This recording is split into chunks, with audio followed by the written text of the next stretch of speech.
with the freakish vocal range and free first names. James Arnold Taylor.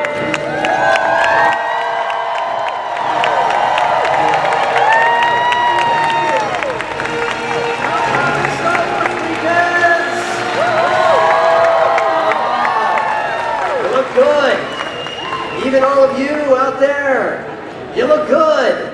Oh man, are we having fun? Well, I am James Arnold Taylor, your host of Star Wars Weekend, the voice of Obi-Wan Kenobi on the Clone Wars. Anybody watch Clone Wars? Excellent. Hey, make sure you check out all of our other fantastic shows, but right now, I think we should get right to it, don't you? Yes. Oh man, are you pumped?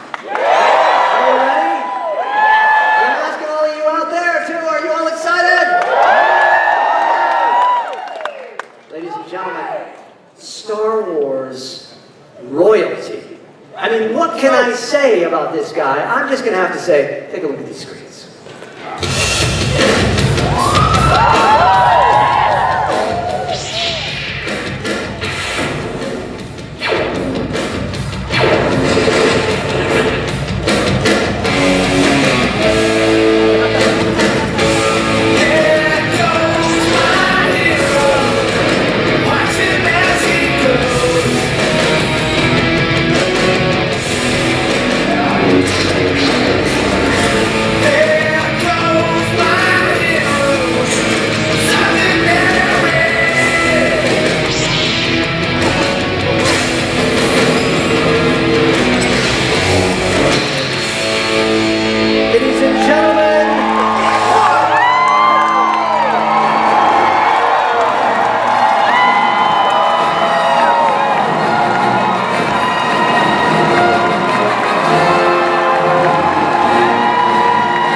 Vacation time is very, very precious. You could be on Star Tours right now. That's right. You could be on Space Mountain. You could be at the Hall of Presidents. We could all go with you later. Don't make fun of the Hall of Presidents. Finally, Franklin Pierce is getting the recognition he deserves. That's very important. Come on in. Let's have a seat. Let's have a conversation with Mark Hamill. Let's have a conversation.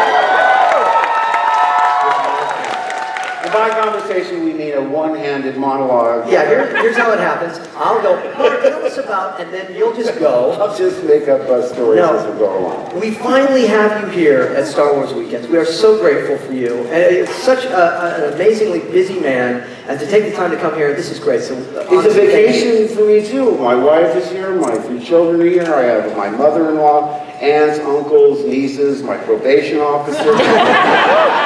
Everybody's here, and you know, Nathan, my oldest son, was born when we were making Empire Strikes Back, so he has a British passport, and it's easier for him to get into the country than it is for me. Now, you know, let me ask you, have you been working on anything lately?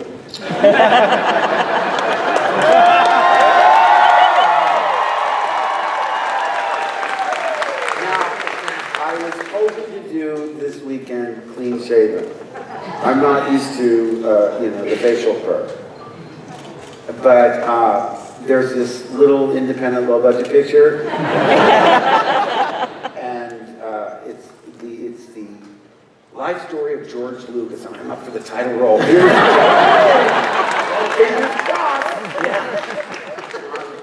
So okay. A little bit more like George. You know, the thing is, here's the thing about all of that. My opinion, Mark, is when I saw Star Wars the first time, it was magical. It was magical for so many reasons, but one of the reasons is I didn't know everything about it. I went in and I just was taken up in the magic of all of it. And that's what I am looking forward to about Episode 7, is just having that time where I try to just shut away. So I want to talk to you about your career. I want to talk to you about Star Wars 4, 5, and 6. Yeah, yeah. I want to talk to you about how it all began. So if you don't mind, we're gonna skip over all that because I want to be excited. I know some of you want to be surprised when you see this movie as well, right? So before we leave that subject matter of keeping secrets, it's not a game. You know, it's not like we're trying to annoy the fans or drum up interest. You know, it's like trying to plan a really big, elaborate surprise party. And you're trying to decide what food you're going to get and who's going to decorate it, and you know, where you're going to have it and so forth. And it's, you know, it's mostly so we can maximize your eventual enjoyment of the picture. And we want you to see it at the movies, not on the internet. And so it's very annoying.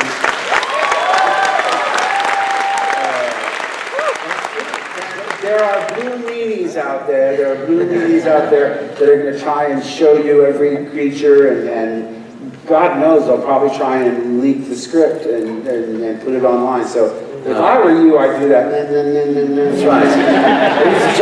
I've seen. I don't know about you. I've seen trailers where you go by. I think I've seen the whole movie. You know, you want some surprises. That's all. Okay. Well, we're done with that. We're done with that. Thank you, Will. Thank you so much. Now. And I didn't grow my beard fast enough. I shaved, the last day I shaved was the day after the table read, April 29th. Yeah. And so this is pathetic. This is 6 weeks. I gotta get going, man. I think it's a nice Obi-Wan. All right. So let's go back to the beginning of your Star Wars adventure. Yes. Okay. And tell us about the audition process for this. Did you even know the name of the movie? How did it all begin for you? I had a friend. I had just done a series called The Texas Wheelers for Mary Tyler Moore Productions, and it was canceled.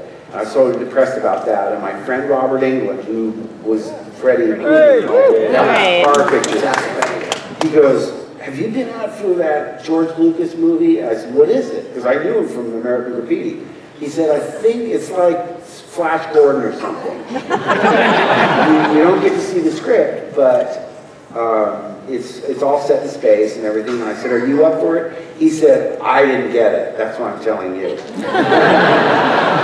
So he wouldn't tell me about it until he was sure that he had been passed over. That's a movie, though, huh? You know, actors are like that. Actors are like that. But when I think about it, I think Robert must have been up for the Han Solo character. I don't know. Yeah. But I went out. I told my agent. I said, "I really want to go out on this thing." And I think we knew it was called. I think they called it The Star Wars. It was what they call a cattle call, which means a room just filled with actors. And it was twofold. Brian De Palma was seeing people for Carrie, the Stephen King horror film, and George was seeing people for Star Wars. In the same space. In the same space. So when you went in at a table with George and Brian. And George never spoke. It was Brian that did all the talking. I didn't know. I thought maybe George was Brian's assistant. Because I didn't know what he looked like. Yeah. And basically they just talked to you, you know, "Where are you from?" And I said, "Well, I'm in the middle of 7 children. My dad was in the Navy." And, you know, we just talked for about 5 minutes. And basically what you're doing is you're showing them you're either checked on a list of "let's see him again" or you're crossed off. Because you don't do any performing or anything. You just talk a little bit. And it's next. And how'd you do? Well, I was told that, you know, Robert said that, and my agent said, one of the characters is a farm boy. So he's probably not really sophisticated. He's probably not all that bright. Not the role I was born to play. You know, he should probably look freshly punched, you know, slightly bewildered.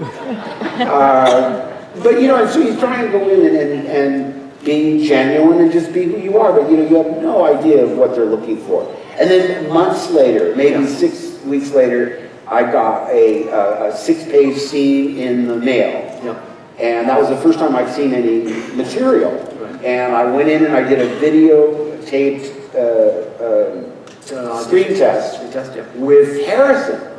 And I got really excited because I knew Harrison from Harrison Ford, yeah. Oh, come on! And I knew him from American Graffiti. Yeah, he was pretty great. Now look at this. See, I love all these great candid shots. You all look like you're having so much fun. Right. Great. Oh, look at Fire Sale. Fire Sale. That was a movie that came out the same summer as us from Alan Arkin directed that. Yeah. And I later worked with Alan. He directed me off-Broadway in a production of Room Service. And he's still mad at Star Wars because he's convinced that it killed Fire Sale. Mark, what are you doing to me? What's the problem? If Fire Sale had a couple of spaceships in it, probably would have been great.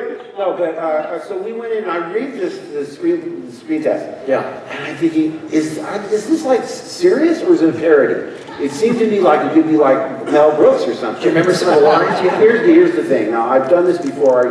Bear with me if you've done this before. But there's a line that was in the screen test that's not in the movie, and all these years later, a little 163 years later, I still remember this line. Because we're in the cockpit of the Millennium Falcon, and there was no Wookiee, it was just Han Solo, and he was like, hey kid, I did my part. No,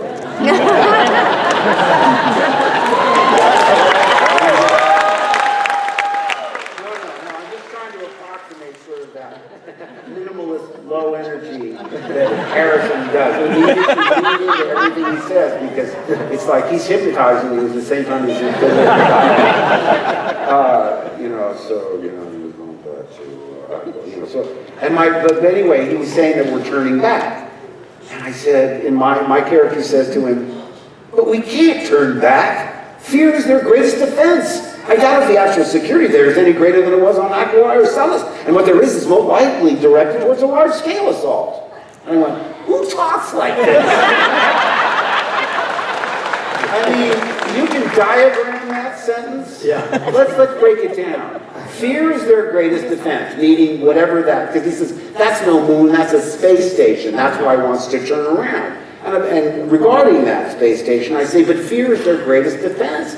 I doubt if the actual security there is any greater than it was on Aquila or Celis, two made-up names of little asteroids, that I get. Sure. And what there is most likely directed towards a large-scale assault. In other words, we're small enough in the Millennium Falcon to slip in because they're looking for big armadas. Yep. So, I mean, it made sense when I broke it down, but I remember saying to George, I said, this is like kind of in fun, and he was like, well, let's just do it and we'll talk about it later.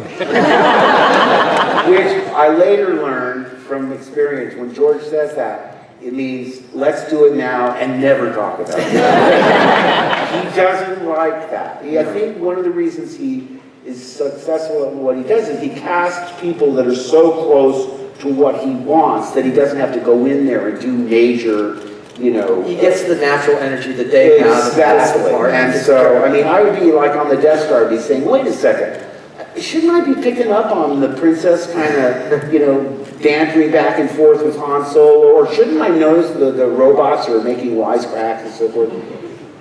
He goes, well, it's just, and I said another thing, pronunciation. Is it Leia or Leah? Is it Han or Han? Is it Chewbacca or Chewbacca? And he goes, I don't care, just say it like that. And I said, you mean there's no right way to say these names?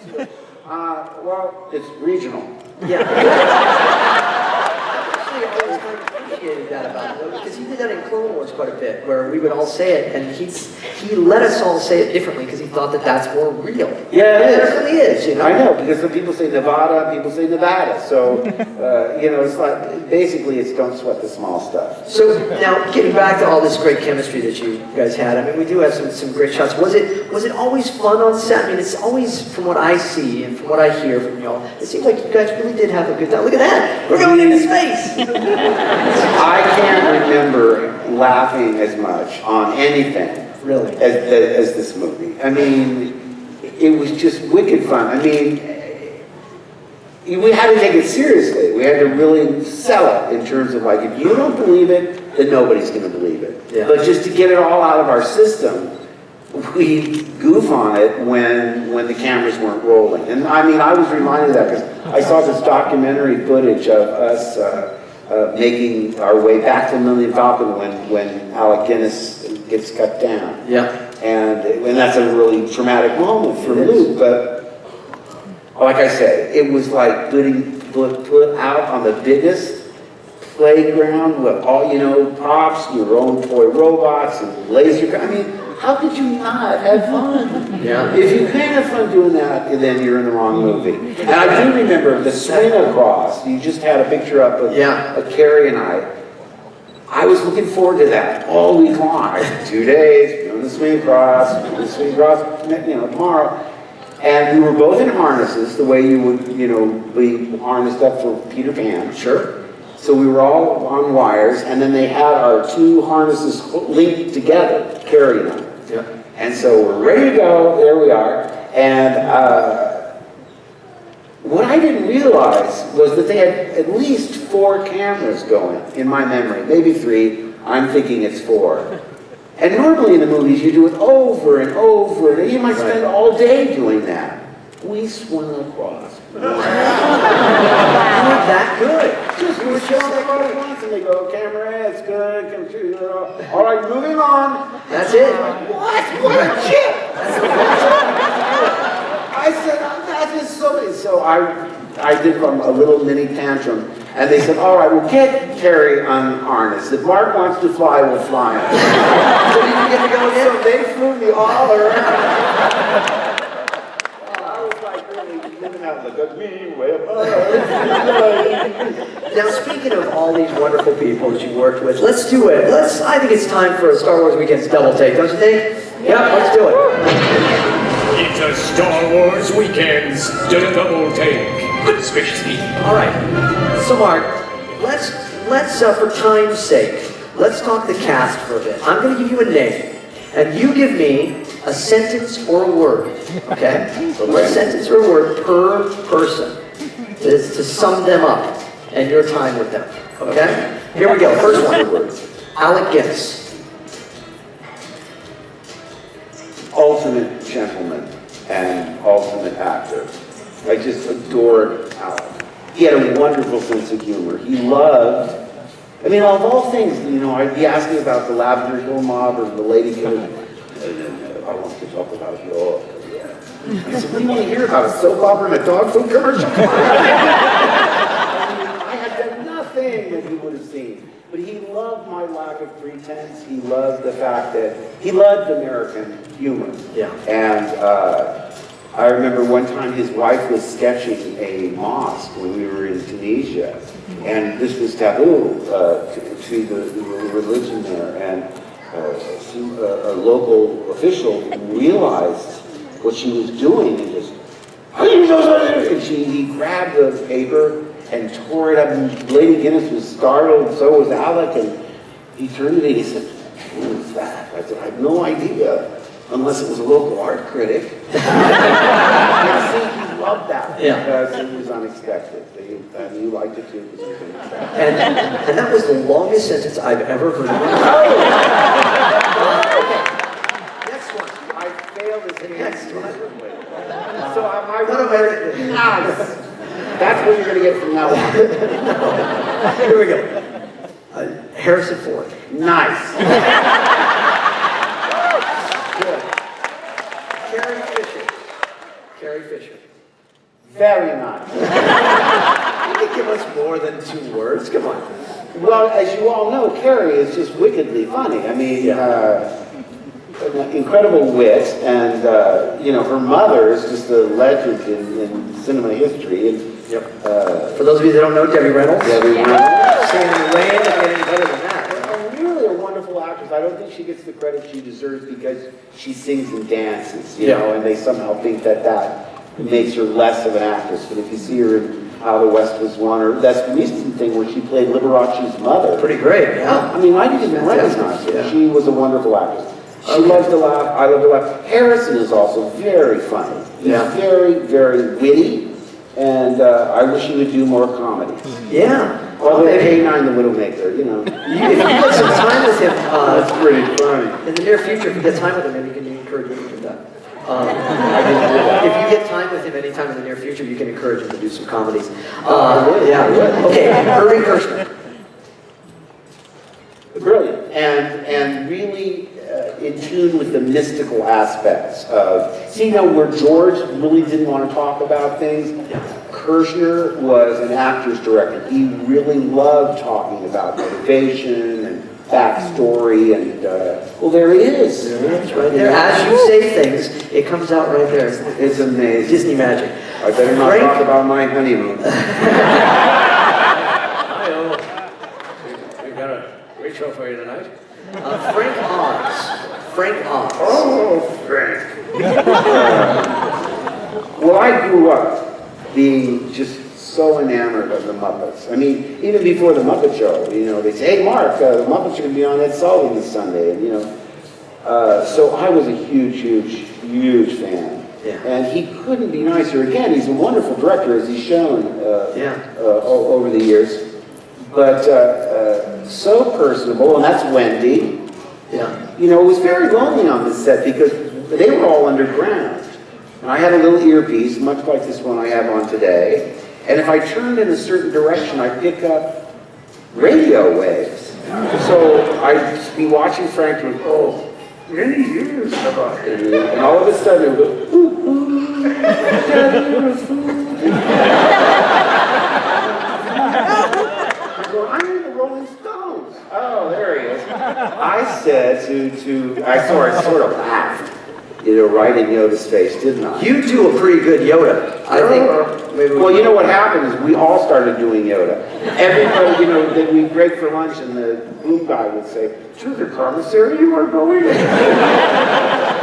everybody was talking backwards and talking like Yoda. And Frank eventually said, you know, please, it was posted on the call board, please stop doing Yoda because Frank's starting to do your version of his version of his version. It happens. So you got to stop that. But you know, they were really forthcoming in terms of letting me put the puppet on. I went up into Stuart Freeborn's workshop when they were whipping up the foam to make Yoda.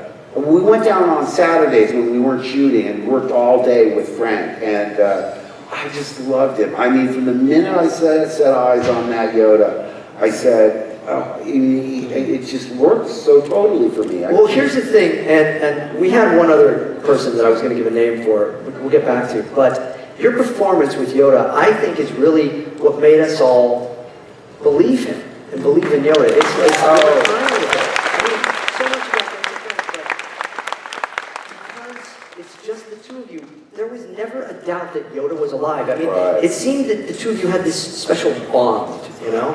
I held my breath and kept my fingers crossed because I said, if we get one critic that mentions, even in a positive way, that Hamill works well with puppets, I said, we're dead. And Frank, I mean, that's sort of an insider. I mean, James being an actor himself would understand, but Frank actually said to me, you know, what is it? Did it do something I obscene? think you were scratching it, so they were getting this I great can't sound. get used to this facial fur. But Frank said to me, he said, look, you know, because I said to him, I tried working that puppet. It wasn't easy. I mean, yeah, the mechanical ears and somebody was working the eyes, but in terms of just the way he manipulated the mouth and the way he could make the body sag and tilt the head when he was listening to me, because I would do it in the mirror, and of course, you know, with his decades of experience, it made me really appreciate what he brought to the performance. And I was talking to him one time, I said, you know, thank goodness that because they toyed with the idea of making it a little person in a, in a mask. And George at one point said, how about a monkey with a head on it? No, seriously, well, you remember a bantha that just dressed up an elephant, but he only had to be in a couple of, you know, he didn't have to really carry scenes. We didn't have to lift an X-wing. Yeah, and I've worked with some pretty uncouth actors, but never a spider monkey in a mask. That sounds like a recipe for a disaster. Frank actually said to me, and that's one of my fondest and most proud moments, he said, if you didn't believe, no one would have believed. And he credited me much too generously with being a large percentage of how that thing worked. And I don't agree with him because, like I say, I didn't have to pretend to believe. I believed You know, I just thought he was, from the moment, and even before he was, and by the way, he was always breaking down to the point wherever you see Luke without Yoda, or if you see over Yoda's shoulder onto Luke, it's the dummy Yoda, because they run the main one up to Stewart's office or workshop and work on him. So most of the time, he was a piece of tape on a stick going, I can be a Jedi. You know, like right this. here. There you go. But I can. I'm telling you, I can be a Jedi. That's just how he acted on set. It's bringing back memories. Got a Yoda on my... Fantastic stuff, though. It really is. Now, do you remember the first scene you shot? Do you remember that? For the very, of all? Of all of them. Do you remember? Yes. The very first shot in the movie is me coming out of that igloo-type dwelling to buy the robots, and then I hear Aunt Beru, Luke! And what's so funny was when I went over to that crater and looked down, it was only this deep. When they did the reverse over my shoulder, it was miles away, 50, 100 miles away at a real hotel. And that was the lobby of a hotel. Yeah. So that's the magic of movies. You pretend. So as I was walking out of that little igloo house, they said, you walk about 10 feet and then react like someone's calling you. Because Sheila Fraser, who played Aunt Beru, she wasn't even on set that day. So who called you? Was it George? Luke? No, he didn't like doing that. He didn't like doing that. He says, oh, just walk around, I don't know, like, walk to around there and then pretend like Aunt Beru was calling you. Because I knew in the script it was Luke, Luke. So I started walking around, and then you just do it. And you do it. It's all make-believe. I mean, I've been doing this, I'm sure you're the same way. I mean, we used to play Zorro in the backyard, or Robin Hood, or we go see a James Bond movie, and for days after, we going around, I was like, ding, ding, ding, ding, sneaking around corners. You're still weird. I was a weird kid, Do that at sessions when we're doing I voiceovers. became the same way with voices. I remember the first time I ever saw Dracula. Yeah. And I want to know who talks like this. Why does he talk like that? You know what I mean? Now this gets me on. You're actually quite the impressionist. We've done quite a few voiceover shows together. I remember, you've already done a little Harrison, but there was a show we did where we were doing voice matches. I was doing like Martin Scorsese and you were doing Harrison Ford. You know who does great is, I did Stuart Little and Michael J. Fox didn't do the series. Your Michael J. Fox is spot on. Oh, well, thank you. Well, wait a second, Doc. Whoa. The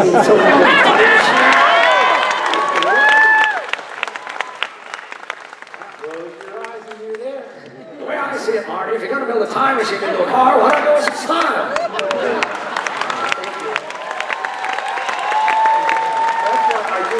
That's why, if you ever see Comic Book the Movie, I directed this mock documentary at the San Diego Comic Book Convention, and it's filled with voiceover people. I didn't really have the time or the budget to really audition people, and I just know the wealth of talent there is in voiceover, and I went, who'd be perfect to play X, Y, or Z, and that's the way we cast it. It was a lot of fun, and thank you for letting me be in that with you. Yes. It was a lot of fun.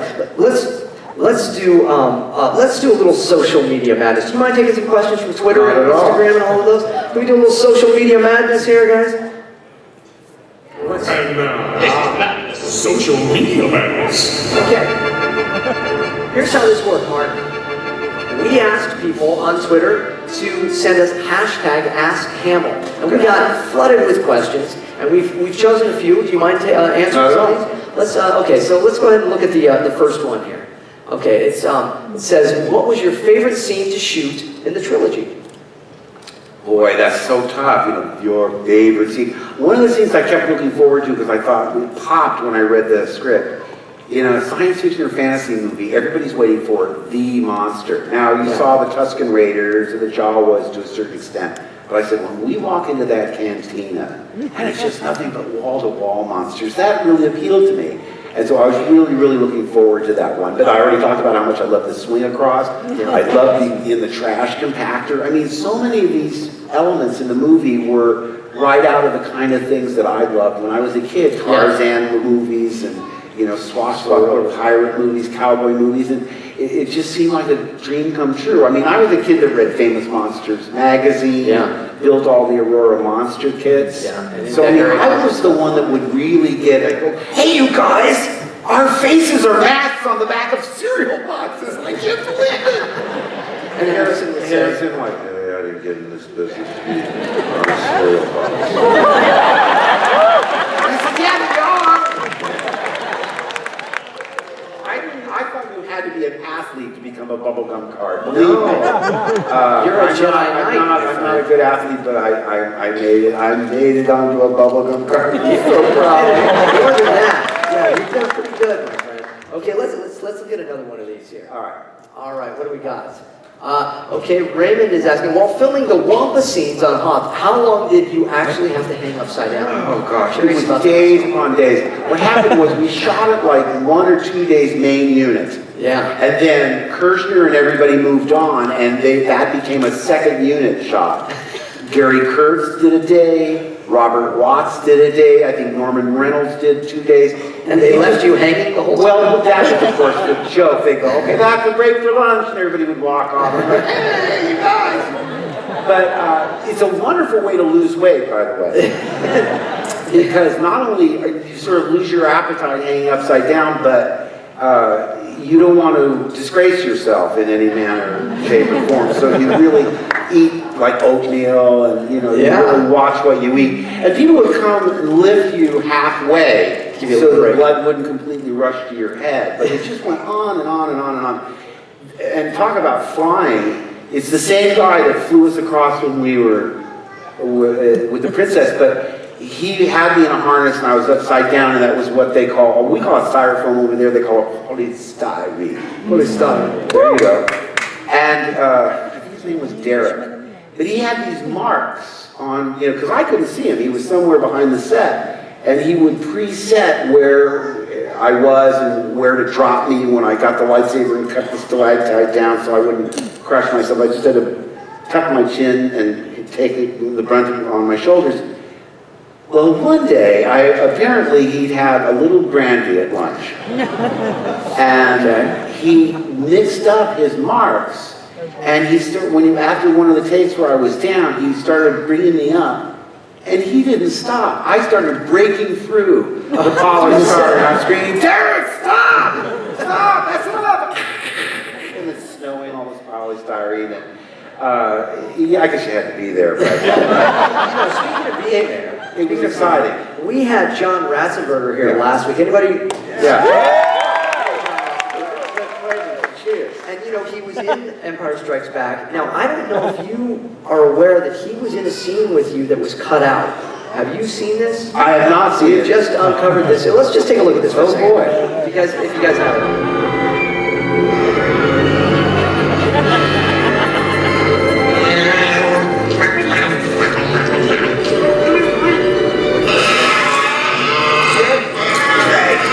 Girl. Hey, what's the matter? You smell something? Welcome to the Hill. Okay, rule number 1 out here. Never go out in a blizzard.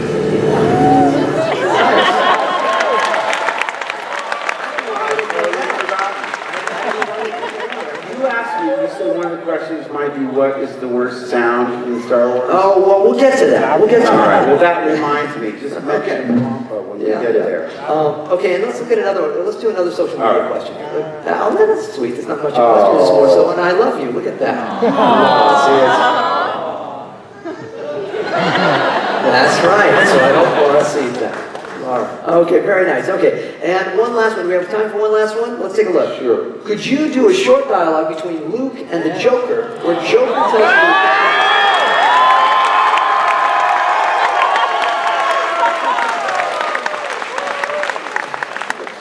Not to put you on the spot or anything. I mean, it's kind of... Well, got to get warmed up to do it. Luke, it's me! The Clown Prince of Crime, and also your father. No, that's not true! That's impossible! Get used to it, kiddo.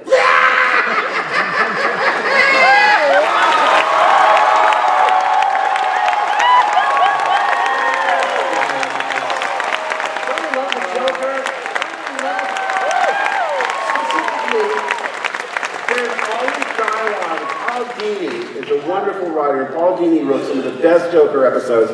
And all these years later, lines pop into my head like, without Batman, crime has no punchline. I love crime has no punchline like it needs one. He's just wonderful, you know.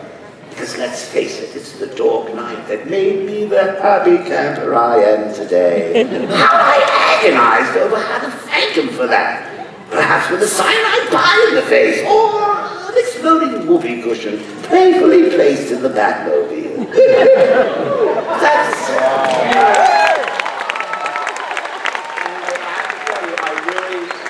my last Joker, I retired after Arkham City. Well, I don't know if you played the game.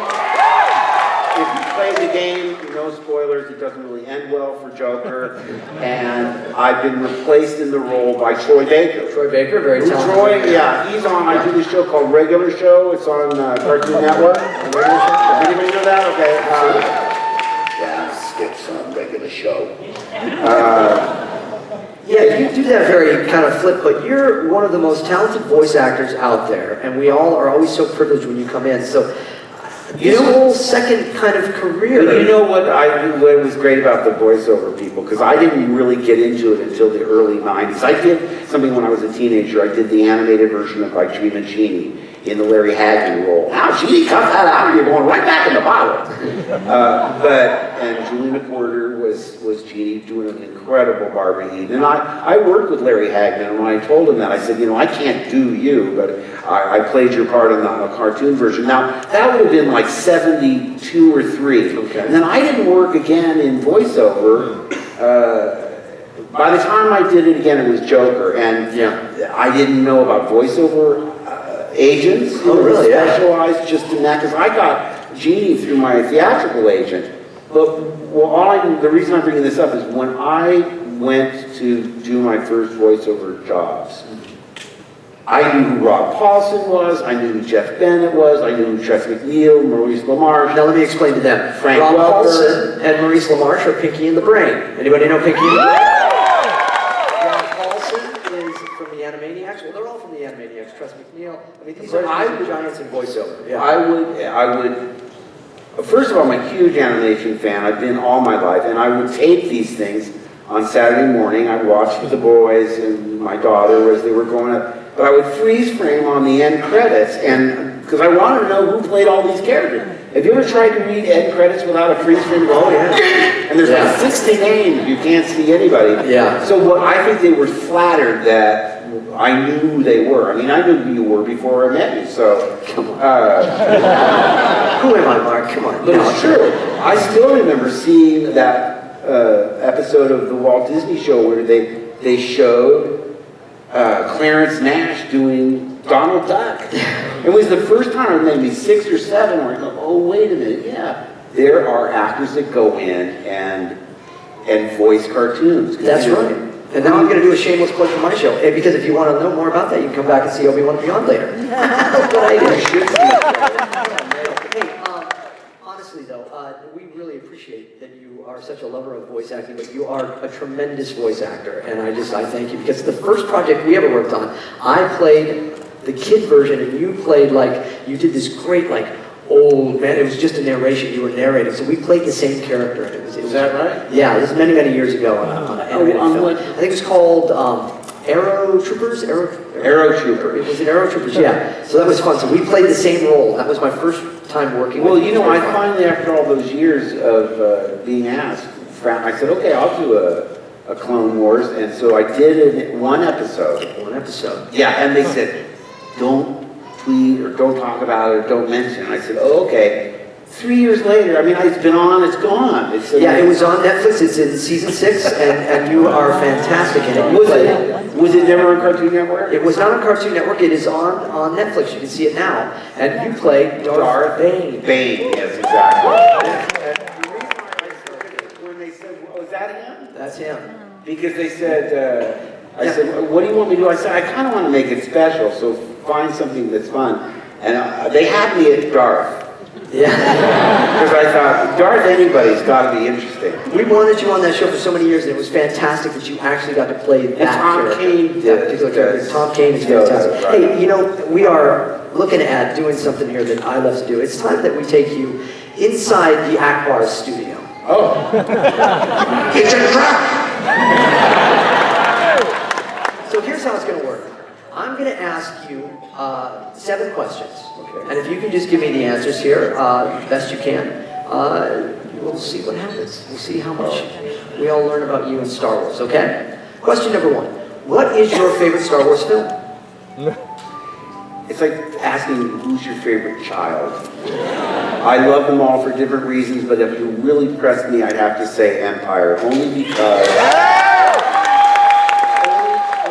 they ask so much more of the audience. It's much more cerebral. It's got elements that are really scary. It doesn't end happily. Yoda's introduced. It's just a much more textured, interesting film. But I could make arguments for Jedi and the original as well. That's good, that's good. Okay. I love all my children. and we have 2 other days of this, so you can answer differently. There you go. Oh yeah, I'll switch answers tomorrow. What Star Wars sound do you love? I love any language that you don't understand, whether it's the Jawas, yeah, or the what did they call the Sand People? Yeah. There you go. The Ewoks, any or R2 is a symphony of emotions, and yet we have no idea what he's saying exactly. And I think that again is engaging your imagination, and you're filling in what he's saying and to 3PO. So Okay. that's what I love. And you gave us a little hint here. What Star Wars sound do you not love? Okay, this is a pet peeve of mine. When I read the script for what happened in the Wampa Cave, I said, well, wait a second. They didn't describe what happens in the film. They said with a swipe of the lightsaber, he makes the creature draw back. Sure, I don't even know if they back. called it a Wampa. You know, a lot of times they wouldn't name these things until they made them into toys. Believe me. We call it the medical droid, and we didn't know until after Kenner got his hands on it that it was IG-88. Yeah. So we call it the dustbin robot, the medical droid, the ice creature, whatever it was. And I remember saying to them, I said, well, wait a second, because the camera was here, and all I had to do was this with a lightsaber. Yeah. And I said, no, wait a minute, guys. This thing's just like a hungry bear. He's not evil. So I'm just like nicking his fur, right? I'm just scaring him a little, just giving him a little sting, like with a fly swatter. Think, oh yeah. Don't worry about it. You know, Luke would, because I said Luke loves animals. I mean, Mark loves animals too, and I don't want to do anything that would be cruel or inhumane. Oh, don't worry about it. Cut to me in the theater a year and a half later. Not only do I cut his arm off, it comes down in slow motion. Boom, hits the deck. Yeah. So the sound that he makes when I cut his arm off, Okay. it's just, I'm still so Okay. because they tricked me. They tricked me. I specifically asked, I'm not going to hurt him, right? I'm just going to nick him. Oh, yeah, don't worry about it. Oh, come on. Okay. Don't trust special effects. Okay. Question number 4. What is your favorite Star Wars word? Wookiee. Excellent. What character besides your own would you have liked to have been? Oh, you got some time on your hands? When I first read it, I went, I don't know who's playing this Darth Vader guy. But, and I also thought of the humans. Who wouldn't want to be Han Solo? He's wisecracking, hey, he's mocking the Force, you believe in that Force garbage? I mean, he was the modern voice of cynicism, which I think was a great release for the audience. They were able to accept a lot of the more corny elements of the movie because there was a surrogate making fun of everything for them. Yes. I think that was very clever. So everybody wanted to be Harrison. I did, I know. On that note, what character would you not like to be? Well, Princess Leia is kind of a stretch. I mean, maybe in my slimmer days I could have pulled it off. Okay, and final question. Mark Hamill, is there anything you would like to say to your fans? Listen, guys, over the years, we have been I, for sure, have been so moved at the amount of support and affection that you've displayed is to the point where I don't even think of you as fans. You're more like family. If you know, I mean that. I really mean that. I don't want to get too sentimental here, you know, because I'll get all choked up, but we are just astonished at the kind of, I call you UPFs, the ultra passionate fans. And if it weren't for you, I mean, we wouldn't be here. They certainly wouldn't be doing episode 7. Like I say, I mean, even to this day, I'm backstage going, is the theater filled? You know, the first thing I saw were 3 empty seats. I was, oh no. My popularity is taking a nosedive. But really, I can't thank you enough for all the support over the years. And as I said before,